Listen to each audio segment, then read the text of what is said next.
Students, good afternoon to all. My name is Sunil Kumar.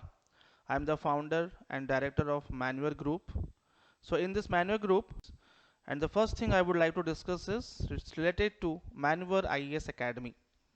Manual IAS Academy is a New Delhi based coaching institute which has been established in 2018. So under that we have few faculties who are working in Delhi and Hyderabad. So in this initiative we plan to start All India Scholarship Test for the year 2022. So it is called as MHC, Manual All India Scholarship Hunt Exam. So the initiative for this is we wanted to provide civil service examination coaching for all the students in India in the rural areas including the B towns, where many people were coming Delhi since last few years for civil service coaching. It is not affordable for everyone because in terms of Delhi, everybody knows that the cost of civil service coaching is approximately 2 to 3 lakhs somewhere. But it is not affordable. And the main reason for creating this particular scholarship test is we wanted to reach all the areas of India where the rural areas and B towns where the students are willing to go for civil service exam but they're unable to go because of the cost. In this initiative, we have some objectives, our mission and our vision. Our vision is we want to change the strategy, not the path. And in this scenario, we are more focused on rural education development. As we know that in India, students are from various colleges and various schools, and every student's aspiration is to prepare for civil service examination. But the only problem with Indian students are everybody can't afford the preparation because of the financial background.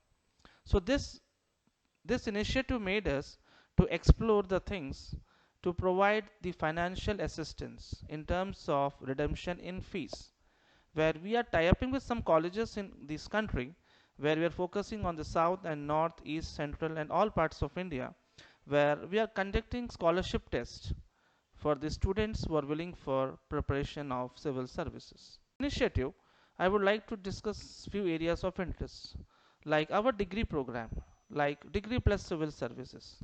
It is about we are planning to conduct civil service preparation within the college campus of any degree or engineering college, where the people who are interested for this particular course they can enroll, and we will be conducting classes within the college premises after the college hours, where my faculties will be visiting the college.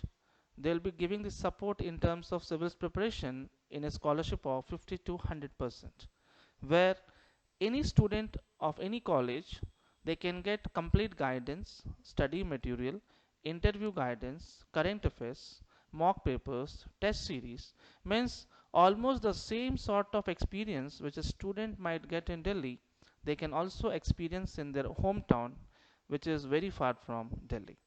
So this initiative we wanted to promote in all the colleges around India. Services are IAS, IFS and IPS. The rest are audit, revenue service, defense accounts, revenue services. Like you can hear about income tax commissioners. So these are the areas where a civil service examination also takes care of Group A services of India. I would like to discuss about UPSC schedule. Like students are confused about when the form comes, when it is online, whether it is offline, what sort of exam it is. So here I can mention you every year in the month of Jan to Feb the form becomes online, and since few years UPSC form is an online application form where you can apply online through the UPSC website, and in that it is a three-stage exam: the preliminary exam, the main exam and interview. As we know that preliminary exam is a MCQ, multiple choice question based. It is a paper based, which is conducted in the month of May to June. And the main exams are conducted in the month of September to October. And the same continues. The people who are selected in the main exams, they will be going for the interview, which is happening every year in the month of Jan to April. As after that interview is concluded, the final result, which is declared all India next year in the month of August. So the preparation starts from Jan, from the time of form filling till the final result. I have added the syllabus like UPSC syllabus for preliminary exam. As you can see, it is of two papers, CSAT and general study. CSAT paper will be having 80 questions of 2.5 marks each, but the qualifying is 33 percentage. Means out of 200 you need to get only 33 percentage of marks. And this is a qualifying paper where these marks are not counted for your qualifying for mains. And in that you can see the syllabus, comprehension, logical reasoning, decision making, data interpretation. Few areas of interest are there where you need not to appear for that complete paper. If you're confident, you can only appear for the 33% marks where you can clear this paper very easily. And the second paper, it is GS. GS means general study, and it is the actual qualifying paper where these marks are concluded. These marks are taken into consideration for selection of mains. So here you can see 100 questions, each carry 2 marks. And here the syllabus starts like history, geography, polity, economics, current affairs, environment. Means almost every subject is covered here, where the basics are very important and students can prepare from NCERT books, which are the school basics. So this is about UPSC preliminary exam syllabus. And next, let me discuss about UPSC main exam syllabus. As you can see, it is about 9 papers. The first 2 papers are English language, one paper.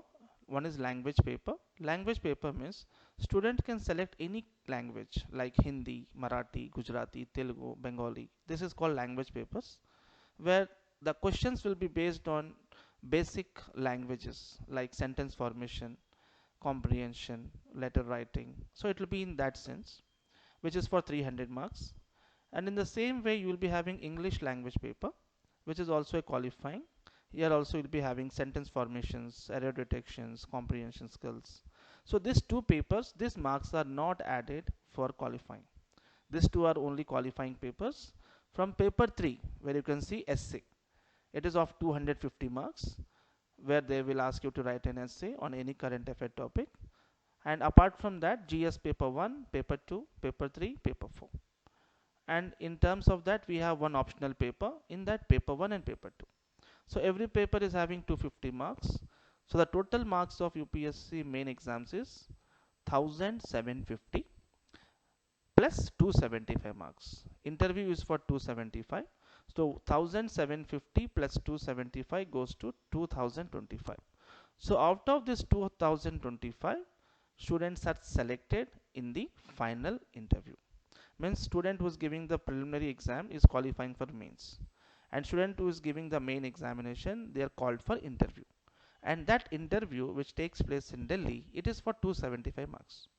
And in that 275 marks, they will see the score. They will add that score according to your main examinations. Then the final result is declared.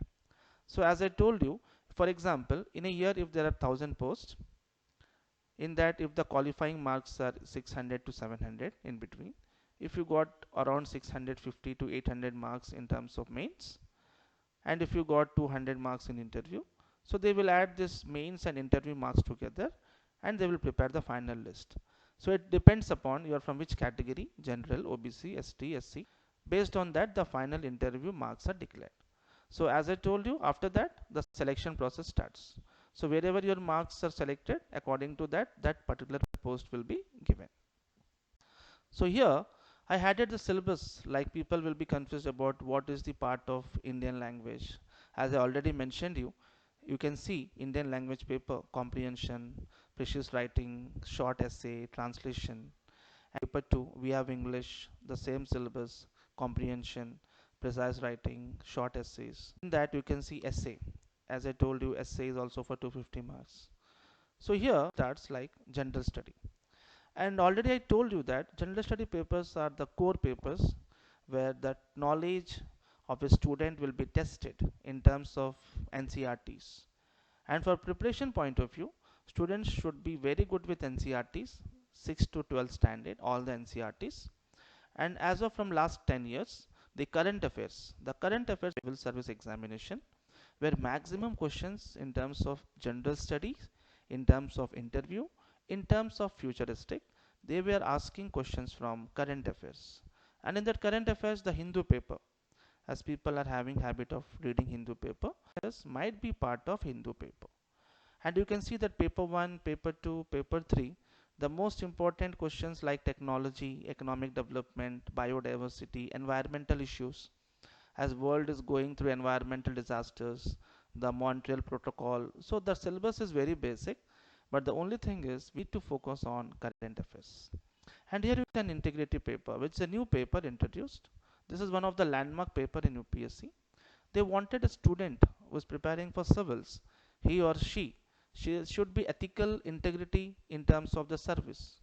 So they wanted to make students aware of what are the attributes of civil services, how to work in administration, what is administration, how to become ethical, what are the ethical norms. So this paper is one of the interesting papers and the most scoring paper also, where this paper syllabus is very less and you will be having case studies with some real-time problems which is faced by some bureaucrats, which is asked, where students will be exposed to the real-time happenings in the society. So students, this is about paper 4, ethics and India. The subjects are selected based on students' personal interest and it's their grip. But one suggestion is, it's better to go for the subjects which is already studied in UPSC, which might give you some advantage because some subjects the syllabus is almost same, like history, geography, political science. These are the subjects where already you are studying from day one till your interview. So it is advisable, but it is your own choice to decide on the optional. But make sure whichever subject you take, you should be having interest in that subject, or else you might be wasting your time on subject selection. So that is purely a student's personal opinion, but some subjects are good in this sort of preparation. From that, the optional paper syllabus, as I told you, you can select any one of the optional paper, which is a student's choice, but maximum students select optional paper which is part of their UPSC GS, like history, geography, political science and IR, sociology. So these are the few papers which are mostly taken because the same syllabus is taken in GS. So here the next slide I would like to discuss about UPSC age relaxation, like category. As UPSC have some categories: general, OBC, SC, ST. As you can see, the upper age limit for general student is 32, for OBC it is 35, SC, ST for 37, and physical disabled 42. And attempts, like for general category 6 attempts, OBC 9 attempts, and SC, ST till the age of 37. And let me tell you one important point here. Even though if you are applying the form, if you are not going for the exam, it is considered as an attempt. Before it was not like that. People used to apply the form even though they are not going, it is not considered. So after applying the form, UPSC will give you some time to review your form, or you can cancel your form. In that situation, your one attempt might be saved. So make sure people who are 100% clear with the preparation can only apply, because it might save your attempts in terms of preparation. You can see, like interview and training program, as I wanted to mention this, the final result comes August, the training date starts in October December next year. Initial posting for IES, as you know, SDM, deputy collector or sub collector. So these are the posts which generally goes for IES. And if you go for foreign service, you can be going as an under secretary of foreign service. And in the terms of IPS, you can go for as ACP, Assistant Commissioner of Police. So every post is having a different sort of positioning. So students, these are the things which I thought to discuss with you. I hope everyone enjoyed the video, and this is our contact number 74164399696, and our academy address. We are located in these places. Right now we are located in Delhi, Hyderabad, Visakhapatnam, but in next couple of years we are planning to start the classes in other places which is mentioned. Our head office is in Delhi, and for any admission purposes you can contact on that number. And for everyone, I wish you all the best for your civil service examination preparation. I hope and everyone understood it, and have a great day. See you. Thank you. Bye.